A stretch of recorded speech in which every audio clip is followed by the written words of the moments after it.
your family members are safe and healthy. Welcome to the research workshop on how to get into research as an undergrad. Today we have Mr. Jatin Bandra sir with us, who is a researcher at Triple IT Delhi and has published 8 research papers in the reputed journals. He is from computer science background and also has a YouTube channel where he further describes about programming research and all. Thank you so much, sir, for your valuable time and joining us today. Thank you for the introduction. I hope I'm audible. Yeah, you are audible, sir. Perfect.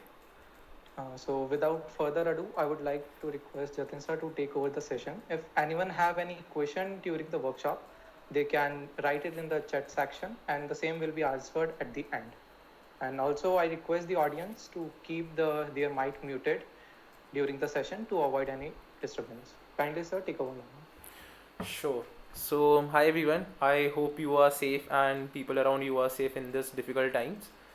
So, let's start the presentation. I would be sharing my screen.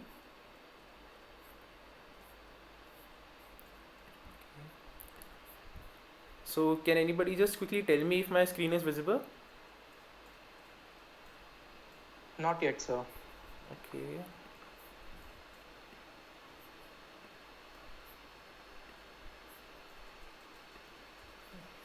So, are you able to see the slides now? Yeah, it's visible. Perfect. So let's get started with the session. So as the heading suggests, it's basically on how to get into research as an undergrad. Now before moving further, I would like to quickly introduce myself. So I basically graduated last year, completing my bachelor's in computer science and engineering. And during my undergrad, I did few research internships. As a result, I have 8 research papers published. In my second year, I developed an Android app for helping type 1 diabetes patients for predicting insulin. So, this was basically my first research project, and it has solved a real world problem of predicting insulin, which was a major problem faced by type 1 diabetes. The app is live right now and it has crossed 6 lakh hits as of now. Apart from that, one thing I wanted to share, last year when COVID was there, I was trying to work on another project related to COVID, analyzing the data and all. And at that time, I was trying to collaborate with a few of the professors, and I got few from Delhi, few from Chandigarh, and one from Jaipur. And that professor from Jaipur is the professor from your university, Manipal Jaipur. So the name of the professor is basically Narayan Das, Dr. Narayan Das from IT department. So I think it's a short world. So the professor was from your university. So let's now talk about the agenda of this session.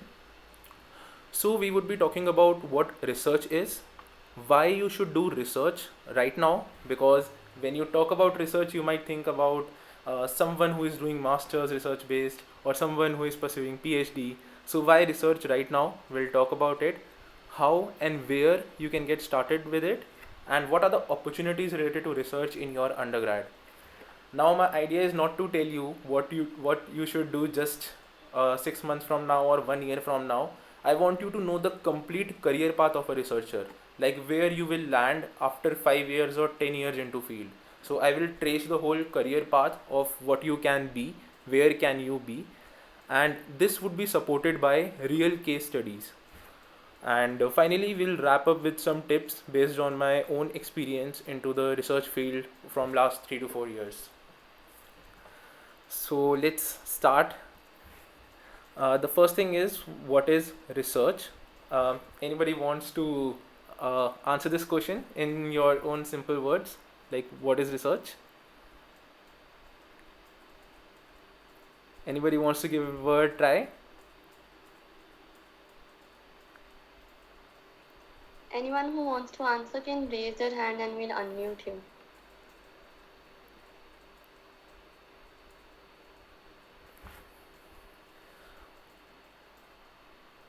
Okay, so I mean, I'm taking it forward. So the thing is, uh, basically we are engineers. So whenever we are stuck at something, we try to Google search it, So I have Google searched this thing for you and pasted a screenshot here.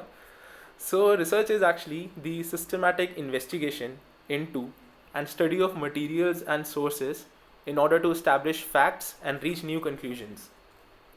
So I think this definition is itself clear, and basically we can move forward with this or not.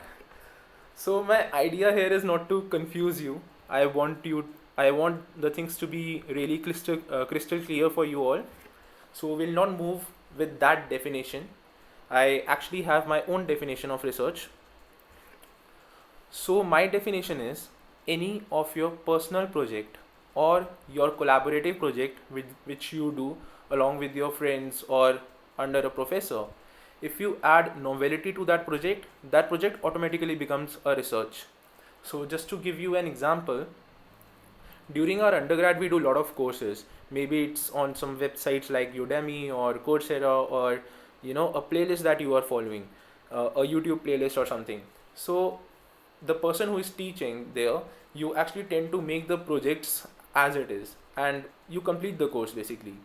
So in that course, in that personal project, if you add a novelty, then it's a research. It's nothing rocket science, it's really simple. What you have to do is, whatever project you are working upon, just add a bit of novelty. Novelty means something new, something which is not basically present before, or if you are doing the same project, you are doing it differently. That's the research. You can then go ahead and write a paper on it and you can submit it. So with this definition we'll move forward. Now that we know, like, we have a basic idea of what is research, then comes the question, like, why do we need to do research? Now here the idea is, your project is being evaluated by international community. So whatever you are working upon, when you submit it, it is being reviewed. There are people who chair the conference. They have 5 years, 10 years, 15 years of experience in that field. They try to see your project and your project is evaluated. And once it is published in a journal or a good international conference, your project automatically gets a weightage. Like, anybody would know that that project actually had a novelty, something unique. You have not actually copied that project. So your project gets that weightage and it's really good if you have that. The second point is, your thinking actually changes from copying to creating. So while working on a research, you are more oriented towards creating, or your thinking is bringing in new things which are not existing. So your thinking automatically changes. So I'll give you evidence also based on this thing. The third point is, research is the future. Needless to say, almost all organizations have research and development departments. Just to name few, we have Google Brain, we have Microsoft Research Lab, we have IBM Research Lab, and they are very, very selective. Only the best brains around the globe get into it. And it's not like they are hiring anybody. They hire good researchers. So I'm giving an example which is based on the time when I started my bachelor's. At that time, Google was working on that self-driving cars. It was pretty new at that time. So I and my friends, we were really amazed just to know the fact that a car can drive itself. So that was really a good, I would say, experiment that Google was doing. And for that experiment, they were not going to industrial experts. They were actually going to professors and researchers to work upon it. So these R&D departments, they value researchers a lot. And I mean, particularly in abroad, these research departments and universities, they work very, very closely with each other. So these are the 3 points. I mean, reasoning for starting the research. It's very important to start right now. Research is not only meant for masters or PhD students. Now, I was telling about the thinking changes from copying to creating. Now I'll try to give you the evidence. So in my introduction, I told you about the type 1 diabetes project, which I was working with one of the leading teams of doctors. So I actually went to them and I said that I want to conduct an experiment. I want to analyze the brain of a researcher and brain of a normal employee. So the doctors agreed, and we tried to conduct this experiment. So we got two people on board. One was a researcher in final year of PhD and was about to submit his thesis. The other person was the normal employee. So after his bachelor's, he went into industry and was working for the last 5 or 6 years.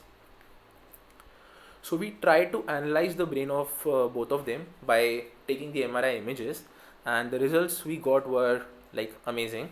I'll show you the images in the next slide, okay? But I do agree that we are not doctors or neurologists, so you might not be able to bring out much difference between them, but let's try to analyze. So this is the image of a normal person and a researcher. And on a lighter note, I was really kidding. This is nothing an experiment, and neither these are the MRI images. But just to give you the intention between putting these images, I actually contacted my friends who were working in big companies as software developers, because basically I'm a computer science background. So my friends were also taking software development positions.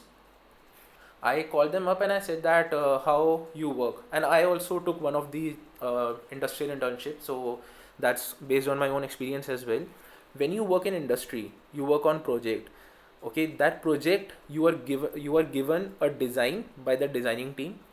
You work on part of it. Your team is working on the rest of the part. And when you do that project, there is a separate testing team who will test that project. So at no point of time you have a bird's eye view of the project. You are responsible, or you have view of only the part which you are working upon. Apart from it, whenever you are stuck, you can ask your tech leads, you can ask other software engineers regarding debugging anything in your code. But that doesn't happen with researcher. So I would say it's a bit narrow view, because you are not having a bird's eye view of the whole project. If you talk on the other hand about a researcher is a person like who has taken a research intern, research assistant, or these kind of positions in research labs. So you can't go to a professor and just say that this is my code, here I am getting an error in this line, can you debug my code? So professor will not debug your code, definitely. And the lab in which you are working, there might be some other PhD scholars working, and they also work on their own projects. So it's not like there is someone who will spoon feed you. You are the one who should have the bird's eye view of the whole project. So that's the idea behind putting these images, that a normal person would have a narrow view and a researcher would have a bird's eye view. So this point is like sufficient to start doing research right now to broaden your mind. Now we'll talk about getting started with research, but after one slide, because I want to convey one more meaning. So I have been a college student myself and been in your shoes, and as college students, we tend to jump basics, and we tend to jump to the advanced topics like machine learning or AI or these research based topics. But it is also important to do basics. If you don't do your basics like data structures and algorithms or these kind of things, or if you are from circuit backgrounds, in electrical backgrounds, and you want to go in the fields of IoT and those things, then you should do your circuit branch subjects, the core subjects. If you don't do that, then you will be stuck at a point further, because research is when you do some modulation, some changes in the core part, and you bring another meaning or something new, you add a novelty. So that would only happen when your basics are clear. So with this in mind, now let's see how we can get started. The first thing is, you should identify your area of interest, in which area you are interested. Second thing is, complete the basics around that area. Okay. Third thing is, start. Just get started. Doesn't matter individually or in collaboration, just get started.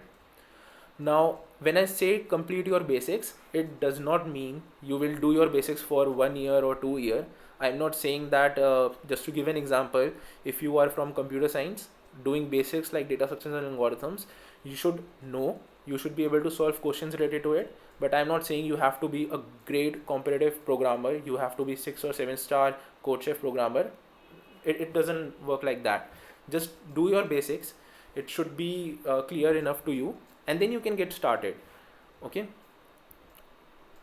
So now comes the thing about collaboration. So you can collaborate in two ways. First is collaborating with your college seniors, and second is collaborating with your professors. So our main aim is to definitely collaborate with the good researchers and professors. But to start with, you can also collaborate with your college seniors who are basically in your final year or pre-final years. The thing is, when a person is in final year or pre-final year, they have already spent half of their BTech journey. So they might have taken up good number of courses, like online courses, and developed projects. So I have seen, like, personally, that few of the students, they actually make really good projects and add novelty to it. But since they are in final year or pre-final year, they don't get time due to internships or placement preparations and all those things, so they don't take their project forward. That is the time when you can do it. You can take their project forward, write a paper on it, and publish that paper.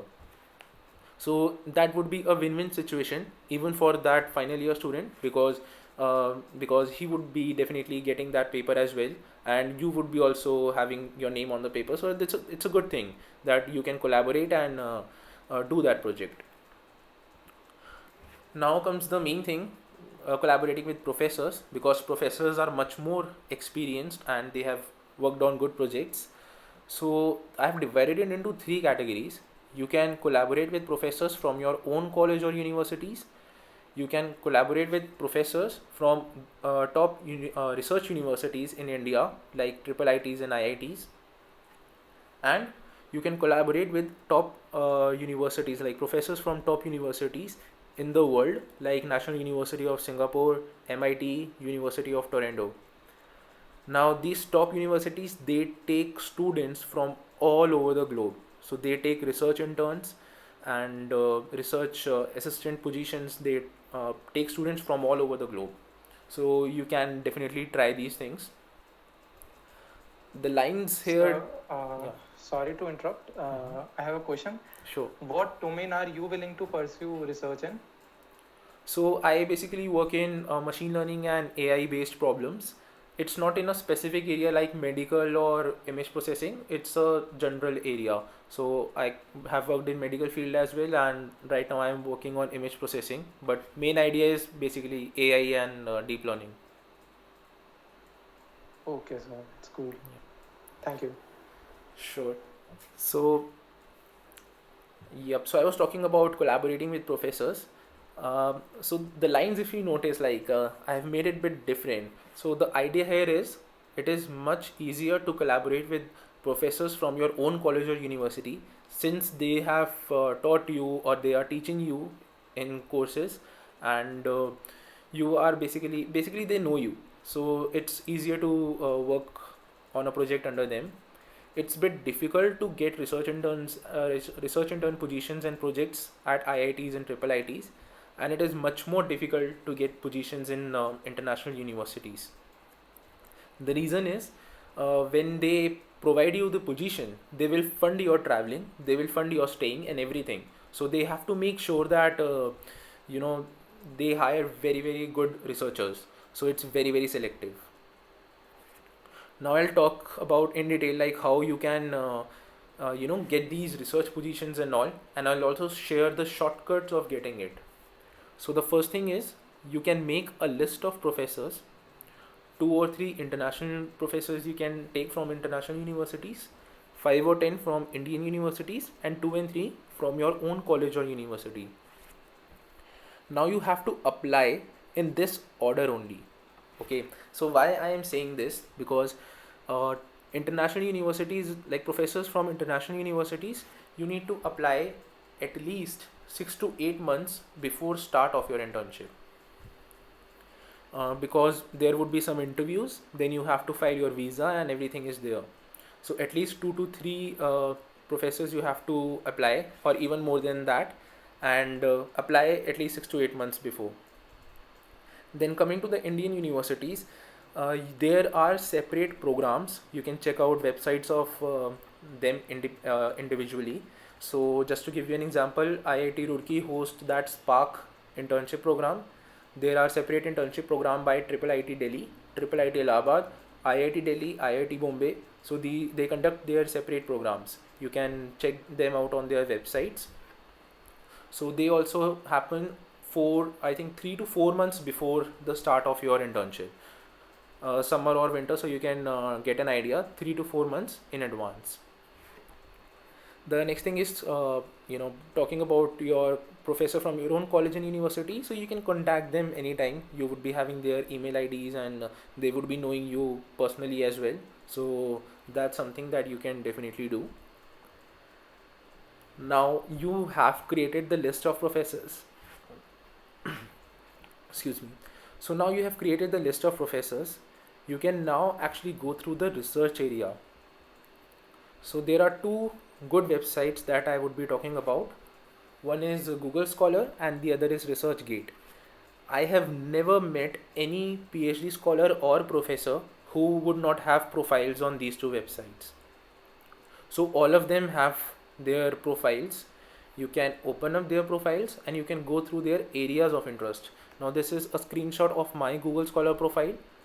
At the top you would have your areas of interest listed out. Like I have ML, AI, DL, deep learning, computer vision and general software development. So you can find areas of interest here. Once the areas of interest of professors are in line with your areas of interest, then you can go down and see the titles of the research papers and year. Year is really important. You don't have to see what professor was working 5 years or 10 years back. You have to see what professor is working right now. So on the basis of that, you can see the current project that professor is working on, read that paper, and if that interests you, then go ahead and mail that professor. So that's how you can find the professor. Now this screenshot, I was really confused if I should attach it or not, because this is a bit personal. This is my own emails that I used to send to professors abroad and in India. So this I then thought of going ahead and sharing this, because this would be a good reference for you all. So the first thing is, you need to greet a professor. Okay, now I don't write here sir or ma'am. I use doctor because that's also respect. And the other thing is, there might be some cases where you never know the gender of that person. So in that cases, it's a safe to avoid sir or ma'am unless you personally know that gender of that person. The second thing is, I have immediately written one line introduction about me, that I am Jatin Bindra from India. I pursued bachelor's in computer science and engineering with a cumulative grade point of this and this on this scale. Now the scale is important because universities abroad have different scale. Just to give you an idea, in United States, the CGPA is in scale of 4. They get 3.8, 3.5, these kind of CGPAs. So the scale is important. In the next immediate line, I have written the purpose. Okay, in the immediate next line. So I have written that I would appreciate the chance to talk with you about my interest in the field of ML, software development, and possible position in that research lab, or possibly working with you as a research intern, research associate. Sorry, research associate or something. So you can fill in this gap according to the position available and according to the lab in which you are interested. The next is a paragraph where I have talked about my background in brief. I have not detailed about the projects that I have worked upon, just a bit about my background. So I have written that what is my aim? My aim is to solve challenging problems that would result in tremendous contribution to society in terms of research results. Then I have written that I have had previous experience working in research projects that were driven to solve real world problems that exist in society. And I have worked with researchers and professors from IIIT and Kalpavriksha Healthcare project funded from AIMS, and a bit of ranking about these institutes, because professors abroad, they might not know what is IIIT, what is AIMS, right? And Now this is one of the most important thing. The next few line talks about the professor's area of interest and one of the paper of that professor. Now, why this is important? So you need to understand this very carefully. These lines actually tell the professor that you have not made a generic email and you are not sending this email to all the professors randomly. Okay, this shows that you have gone through this professor's Google Scholar or ResearchGate profile, and you are talking about this particular paper, and that gives a good idea to the professor that you are not randomly mailing to all the professors that you come across. So I have written about one of this paper and architecture, and I have written about that I have gone through your areas of research, which includes data mining, ML, big data, and they align with my interest, and it would be privileged to be guided by you as a supervisor. So I have written this paragraph, and then I have written that I have attached cover letter detailing the research problems that I have worked upon. Now let's link it with the background paragraph. Here I have just written about the you know organizations where I worked upon. I have never talked about what kind of projects I have worked upon and where they are published.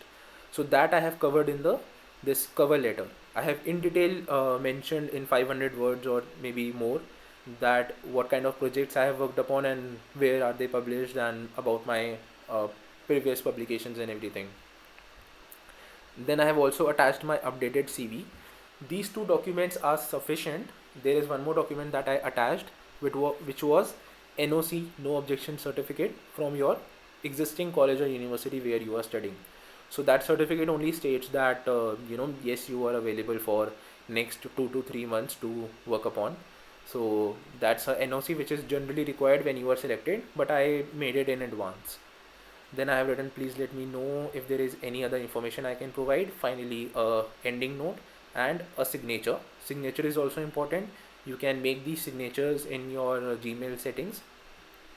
Whenever you send any email or create any email, they would be attached. So this is the signature that I use. Basically, it's simple, your name, just 1 or 2 words that describe you and your profiles. So I have listed out my web profile, my LinkedIn, GitHub and Facebook. Now, till here, any questions or anything? Anything you want to ask anyone?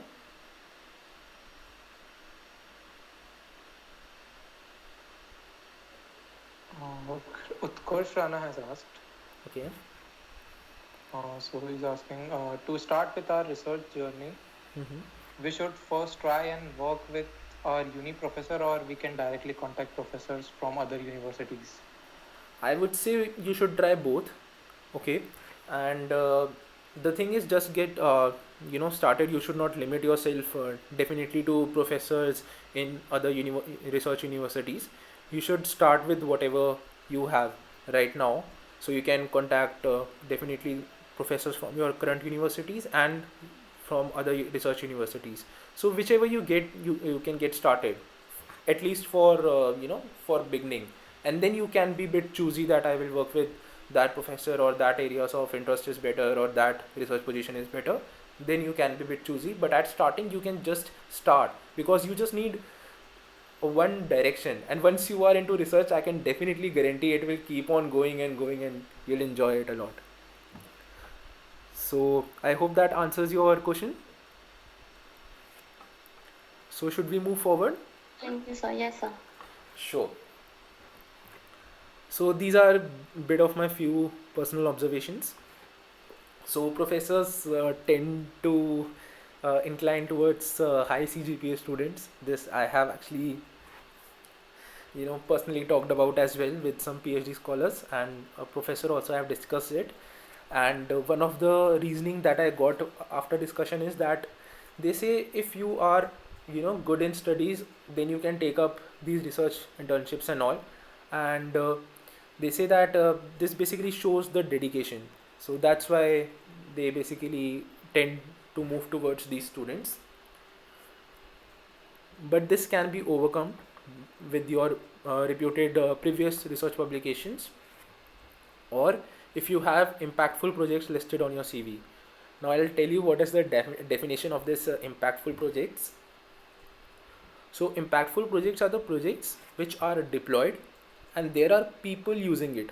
It's basically having a use in the market. You are solving a problem, so that's a impactful project. So these two things definitely overcome CGPA to a lot good matter, and you can get it basically. So these were the few personal observations. Now the thing is this the only way that we have talked about, like contacting the professors? So I would say this is the main way. You have to do it. Okay, this is the main way you have to do it. But there are a few shortcuts as well that I'll discuss. So now, instead of contacting the professors, you have to search about the research labs. So IIT Roorkee has this, like just to give an example, IIT Roorkee has machine vision lab, CVBL computer vision and biometrics lab is present in IIIT Allahabad. So these labs are there. You can search about them on research universities websites.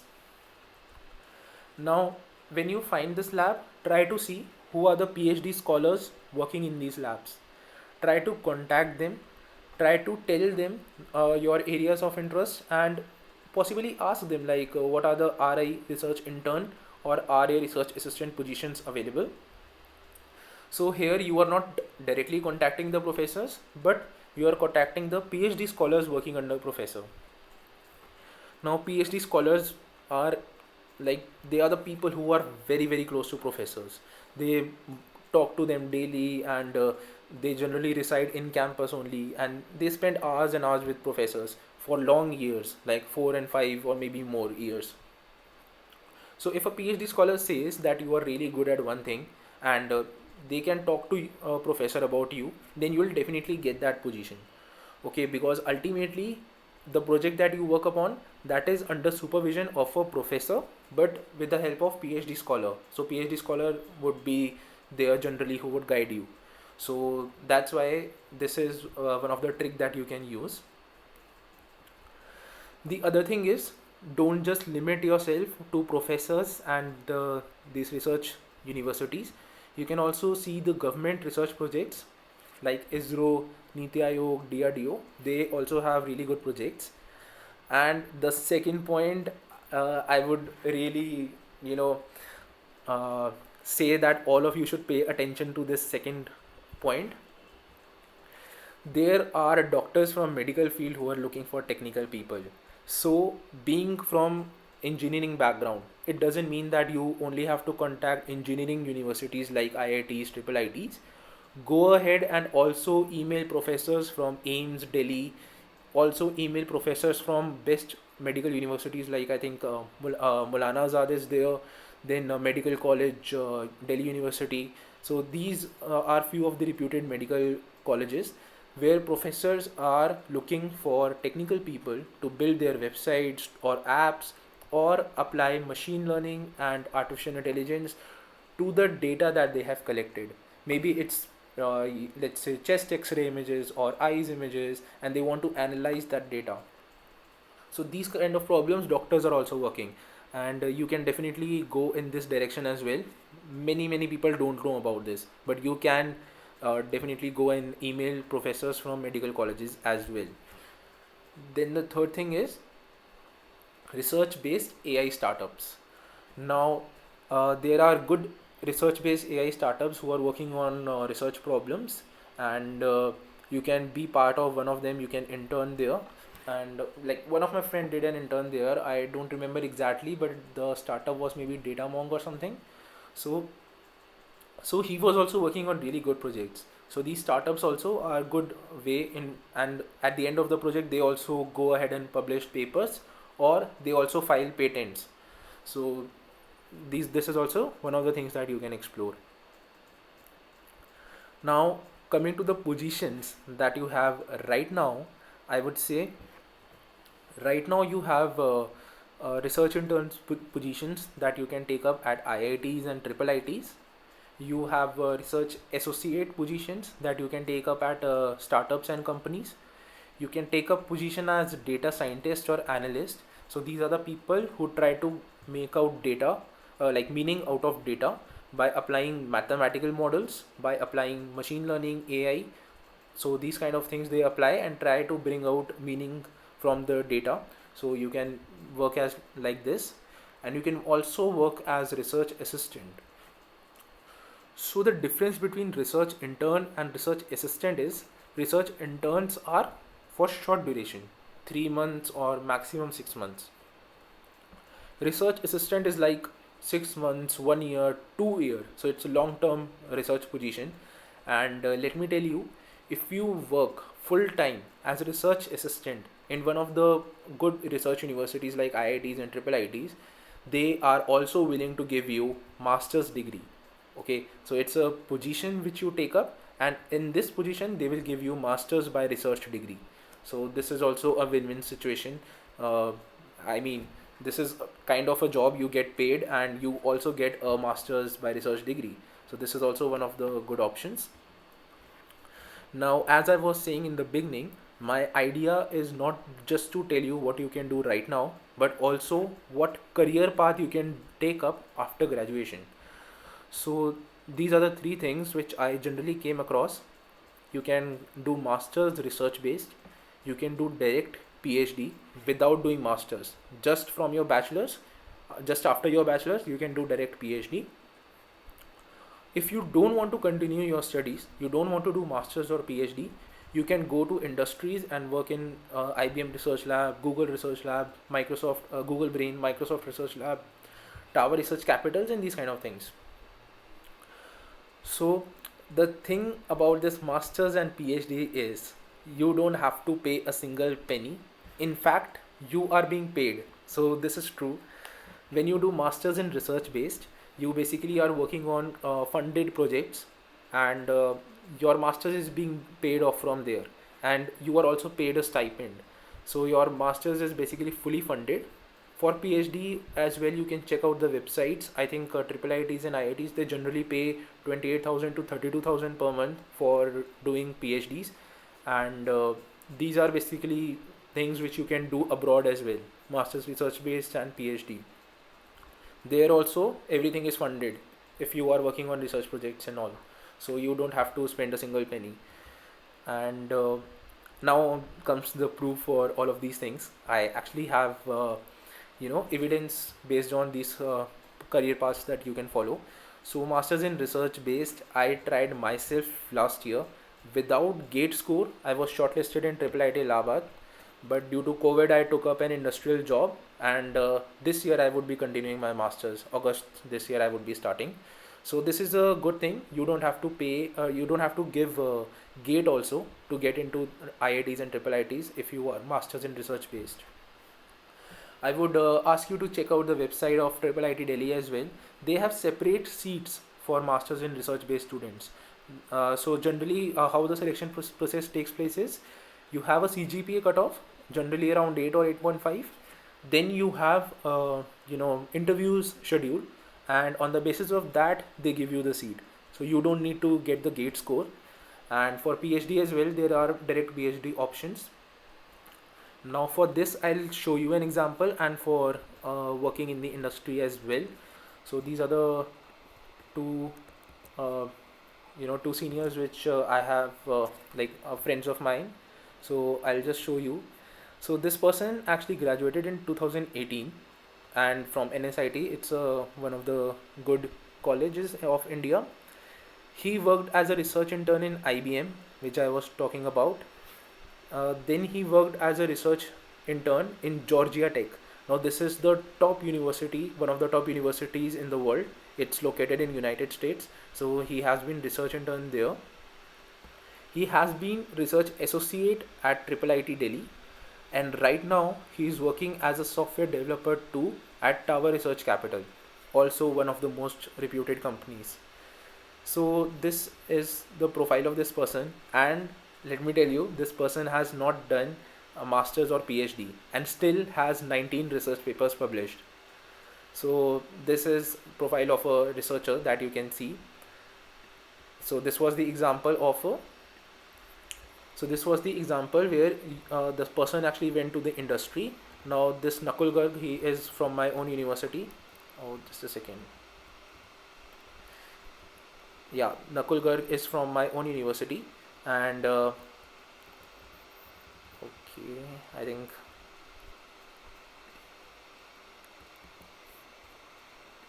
and he basically got into direct PhD in University of Maryland, United States, and he graduated in 2018.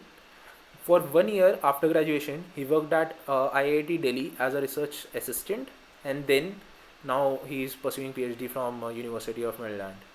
So that's also one of the things that you can see. So these were the few examples. Like I have shown you masters of research based on my own experience. I have shown you a direct PhD path, and I have showed you the path where you are not continuing with the studies, but you are actually taking up industry positions. So these are the options for you. So is this all hard? I would say no, but all of this requires patience, because right now I am talking about research. I am showing you all these career paths because personally I believe it's very necessary that you cover each and everything from start to end. It doesn't make sense if I tell you that you can take these research intern positions and leave you there. It's my responsibility to tell you that where it will end or what are the career paths you can take up. So the thing here is I just need patience from you. Whatever path you are selecting, be it competitive programming, be it development, be it research, just give time to that field. It's never like you spend 2 or 3 months or 6 months on research or maybe competitive programming or maybe development and you become really great at it. It will never happen like that. You have to spend 1 year, 2 year, or maybe more to be good at that thing. So I just need your patience, and whichever field you choose, I'm not saying to choose you research, but if you choose this or any field, just give your patience, give your hard work, and it will definitely result in good things. Now these are some of the tips based on my own experience. So the thing is, you have to mimic as a person who has been there. If you want to be researcher and you have no paper published right now, mimic like you are a researcher and you have published papers. Mimic like that. Think like a researcher and you will become a researcher. The second thing is, Sir, there yeah. are some questions in the chat box. Okay. I mean, is it related to the current slides or should we take up at the end? Will it be fine? As you wish. Okay, sir. All right. So I mean just one more slide is pending, so we'll quickly take up after this like ending it. I mean it's just one slide left. Okay. Okay, sir. No issues. Yeah. Sure. So the second point is don't try to reinvent the wheel. Just to give you a simple example, if I have to find out if I have two numbers A and B, if A is greater than B or what is the maximum out of it, I will not write code like if A greater than B, return A, else return B. Instead of writing that, use library, use math.max A comma B. So this is very simple example, but I'm just trying to convey the thing that you don't have to reinvent the wheel. You don't have to always start from scratch. See what is already there, see popular libraries, you can use them definitely and try to build on it, try to make products on it. The third thing is stop large scale multitasking. Now you can't do development, competitive programming, internship, research project, college studies, or any of these things all together and excel in all of them. So the idea here is you have to stop large scale multitasking. You don't have to stop multitasking. You have to do multitasking because you can't exist without that. So college studies, we don't have any choice. You have to do it. Apart from that, take up one or two things and start doing it. Just one or two things. And as I was saying earlier, give time to it. Okay, and then you'll definitely excel. Don't jump from things to things and start doing all things together. The fourth point is also important. Maintain success matrix. You should know why you are better today as compared to yesterday, as compared to 1 month before, as compared to last year. So always maintain a success matrix. Write down what you are doing today that is making you a better person than yesterday or month before. So finally, three last tips. Start early and with a plan. You don't have to start randomly. Plan it out and then start. The second thing, opportunities won't come you. No professor, no universities will come to you and say work with us. You have to go out, find them, and you have to hustle a lot. So that is definitely there. And last point, collaborate. Now if you start individually, right, you work on project, you add novelty to it, you write research paper on it, you submit it on a conference, you present it, you publish it. Sounds very tough. So the idea here is collaborate. Collaborate with professors, collaborate with your seniors, collaborate with your classmates, collaborate and work on projects. The task will become easier and it would become faster. So that was some of the tips, and that's the end of the presentation. And I'll just quickly take up the doubts as well. Okay.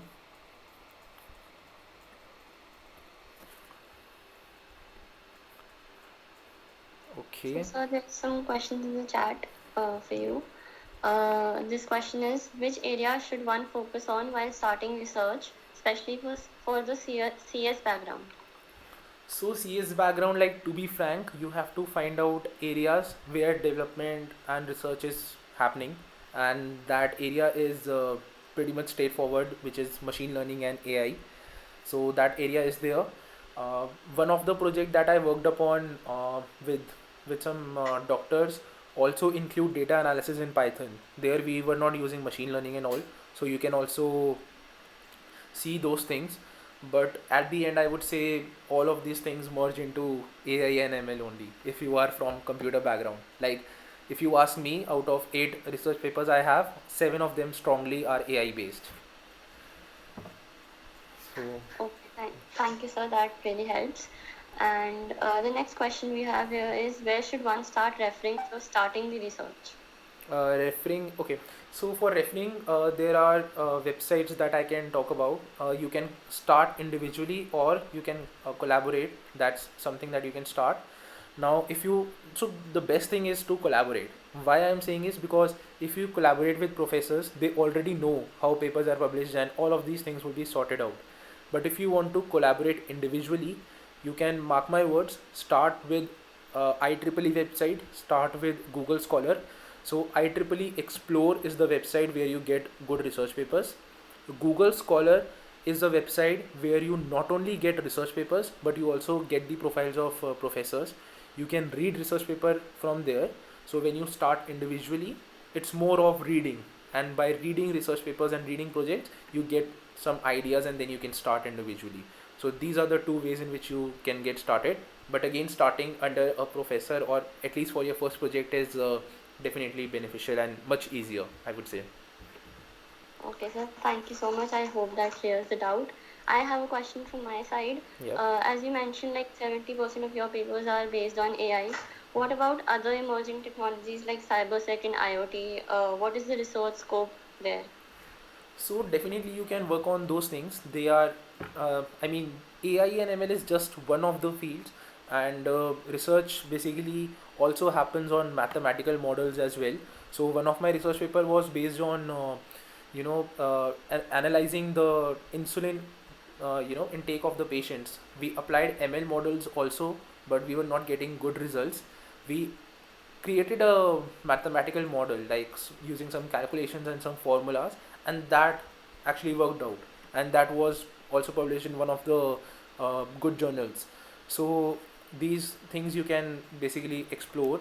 Now talking about the areas now, like talking about areas in particular, so as you mentioned, IoT, definitely I have friends who are working in that area. You can work on it. There is one more, I mean, there are different areas. Just broaden your views according to your interest. Like, one of my friend is working on microwave antenna development. Like, he's doing PhD on that topic. So he was from electrical background. You can search these kind of things. Then there is 5G. Like, there are a lot of technologies where research is happening. I can keep on naming these things. So you can explore it. Whatever interests you, you can start with it. Definitely, definitely. Thank you so much, sir. Any other question? So the next question is, Mhm. what are the nuances between innovation patents and research papers? And if one is successful in integrating novelty, which of the two are to be done and how? how do you initiate a project? So, I mean, initiating a project, I would say, project is generally something which you do when you are working on a course or you have an idea. So, when you have an idea, like you say that I'll work on this thing, then you see what all technologies you need. Okay, like if I'm working on a project and I need to develop a website, then I learn web development. So that is one thing. When you have an idea and then you start a project, the other thing is you don't have an idea, you try to see from where you can get ideas and all. So you try to read in that case. So you go through a lot of research papers and all, and while reading only you try to see like this person did it in this way, why can't we do it in that way? So then that thinking comes up and you start. So this is the ways in which you can get ideas regarding novelty. So whenever you get these things, go up to Google Scholar or these websites, search if that thing is already present there. And even if it is present there, it does not mean that you stop there. Just see how that person implemented it and how you can change that. So that will also sort of add this novelty thing. So it's not really rocket science. Novelty is not rocket science. It's, I mean, most of you are doing it unknowingly, and you just end up your projects without deploying it or writing papers on it. So you can do that. uh, I mean, I'm not really sure how much I'm able to explain this novelty thing because it is a very generic thing, but I mean, I hope you get a overall idea of what I'm talking about.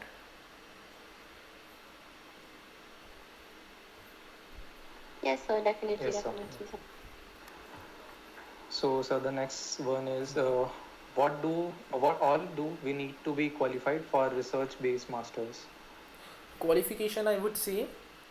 So what you have to do is, like, for research based masters, they will conduct interviews, and the interview would be conducted by the professors who are in your field. Like if it's ML, they would be ML based. If you are from circuit branches, they would be from the circuit ECE triple E branches. So that professors, like, I'll tell you my own experience. Since they are professors and they are teaching those subjects, so they would definitely ask you questions based on those subjects. So you have to be good in academics. That is one thing.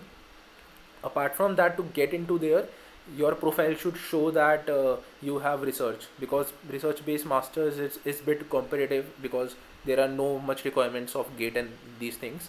So I think a previous research publication or any of previous research internship would play a valuable role. Then it's all about clearing the interview uh, based on your academics, so you can revise those core subjects and you are good to go basically then. Okay, sir. All right. Now the next question is, how should I approach a professor if I don't have any prior research experience? Okay, this is, I think, uh, the question for most of the people who are starting, one of the most important questions. And I would say this is very difficult. When I also started, and we are generally in first or second year when we start a particular field like research, you are starting with it, it's very, very difficult to find professors. So I would say you just have to email, and I have like emailed more than 40 or 50 professors. 80 to 90% of time they will not reply you back. You just, because right now you don't have any profile, you don't have any research experience or anything, you are just starting. So at starting it is definitely tough. So I would say just keep on going, try to do different emails and try to be in contact with different mediums. Like you can also see profile of a professor from Google Scholar and contact him there. You can also find LinkedIn profile of that professor and contact him there. So these are few alternative things that you can see, but definitely it's difficult. And apart from that, I covered in the slides about contacting their PhD scholars or and those things. You can definitely do that, but at starting I would definitely agree it's tough. So you can see, and in that case, if you don't get, just go with a professor from your own college or university. It is comparatively easy, so you can definitely do that. So Oh, thank you, sir, for your insights. I think that clears the doubt. okay. It would be great if you share your social media handles in the chat box. Yep, sure. And I'll also do one thing, like I'll share these slides. These slides are actually, I made it on a public platform, on a public link. So I'll just share these slides, and at the end of these slides I have all the links, so you can probably go through it. Okay. And Yes, so that Okay. was really helpful. So, I have a question. The research internships and assistantships you mentioned about, Mhm. how do we go about it? Like, how do we search for them and find them and approach for them? So, I mean, right now the time is very good. Like we have actually involved in India. To be frank, like now we have dedicated websites for each and every university. IIT Delhi, IIT Bombay. They have their separate websites of research interns, and they take research interns for summers and winters as well. So the first point of thing is you have to search them, and you can register on that website, and you can basically fill out your profile, and if a professor is interested he will contact you. This is one thing. And apart from that, you can directly email the professors as well. Okay, so these are the two things that you can go about. But right now it's really easy. They have their separate portals, so you can check them out. That would be really helpful for you to get into research internships and all. So as we are in first year right now, so when we are approaching the professor, so like you said that he'll select you or he'll look at your profile. So what do we keep in our profile if we don't have much experience? Yep. So definitely, right now you won't be having previous research projects or experience. So you can tell the professor why you are. I mean, just one thing that should come from your profile, that is dedication. And the so what professors do, they give you project, you'll start the project. But professors, they generally care about that their time is not wasted. So for that, they want to hire students who complete the project. So that's why only one word they search is about dedication. Show that to them. You can show that through the projects and through your courses. So try to do courses in the area in which you are applying. Try to do good projects in that area, and you can talk about that project. Share a link related to that project, and you can write about that project in email as well, that I was excited to work in this domain, and I have actually went ahead of college, and I did this course outside college, and I followed this playlist or something, and I made this project. And you can see that project, you can deploy that project and give a link or something. So that's a good point to be started when you don't have previous research experience or publications. Thank you so much, sir. That really clears my doubt. Thank you so much. Sure. Any other thing? So as you mentioned about like publications, does it also include like book chapters and or only research papers? For me, you are asking? Yes, sir. So I have like published papers only in journals and conferences, like the research papers. So it's like not book chapters or something. So that's something like I mean much more time taking and those things if you publish book chapters or a book. So maybe that could be one of the things that I'll do in my masters when I'll start this year. But till now I have like published research papers. Sure, sir. All the very best for it, sir. Yep. Any other question? Okay. Thank you so much, sir, for such an enlightening session. I'm definite that the things you have shared with us will help a lot to excel our careers. What will be the one last message or advice that you would like to give to the audience? So I would just like to say one thing, that you have to get started and start with a plan on one thing, right? And don't just confuse yourself with all the things, because right now you are attending this session and you are motivated, like yes, I would be a researcher and from tomorrow I'll work towards it. Then you attend a workshop related to competitive programming and you say that yes, from tomorrow I'll start competitive programming and I'll do it. So the thing is, whatever area you are choosing, I'm saying it again and again, work with dedication and give time to that area. It will definitely give some results and it will be really fruitful. So have that patience and definitely will exceed. Thank you, sir, for giving us this absolutely great knowledge. and thank you for taking out time from your busy schedule. Yep, you're welcome, and thanks a lot, IEEE team, Manipal University Jaipur, so for calling me here. And I mean, it was a great session, and let me tell you about the arrangements, and everything was really good and smooth. Like, everything was just a click for me, and it was really smooth for me. So thanks a lot for this. Yeah, thank you, sir. Definitely, sir. It was a pleasure having you here. So as we are short of time, let's conclude this session. Thank you, sir, and I would also like to thank the audience for being interactive and patient. Thank you all. Okay, so thank you everyone. I think now probably we can leave, right?